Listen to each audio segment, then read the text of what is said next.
When I think about failure, my first reaction is fear. Failure has always been something I've tried to avoid, and in the past, it has shown me that I either didn't work hard enough, prepare well enough, or meet expectations. It's uncomfortable to think about, especially in a professional setting such as an interview, and that fear can sometimes hold me back from taking risks or trying new things. However, I also know that failure is unavoidable, and that in my future career in veterinary medicine, mistakes and setbacks are bound to happen. Even the most skilled professionals encounter situations where things don't go as planned, but it does make it easier to accept that it's part of learning and growing. For example, during my undergrad, I had the chance to volunteer at various veterinary clinics where I was faced with the environment and being tasked with new challenges that would often result in some form of failure. I've realized that the importance of this failure has allowed me to learn and grow from those moments so that I'm less likely to repeat them in the future.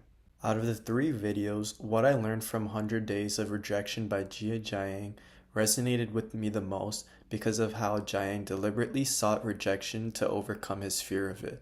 His willingness to put himself in uncomfortable situations, like asking strangers for unusual requests, taught me that rejection doesn't have to be personal. It's simply part of taking risks and pursuing meaningful goals.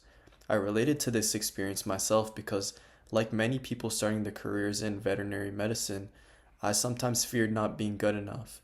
And in my own journey, I know there will be moments of uncertainty, such as rejection or not being accepted to a specific program or making an error that I'll have to learn from.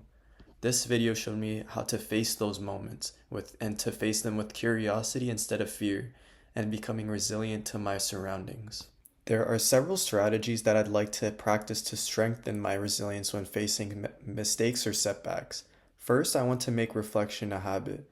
Instead of immediately feeling frustrated after a failure, I like to take the time to think about what happened, what I can learn, and how I can improve for next time. Writing down these reflections could help me track my progress and see how much I've grown over the time.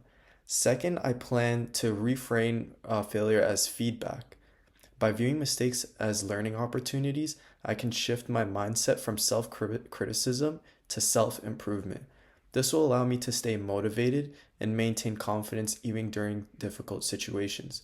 Finally, I want to challenge myself to step outside my comfort zone regularly, just like shown in the video. The more I take risks and face uncertainty, the more confident I'll become in handling rejection and failure. Over time, I believe these experiences will help shape me to become more capable, empathetic, and a resilient professional, as someone who can adapt and thrive no matter what challenges arise.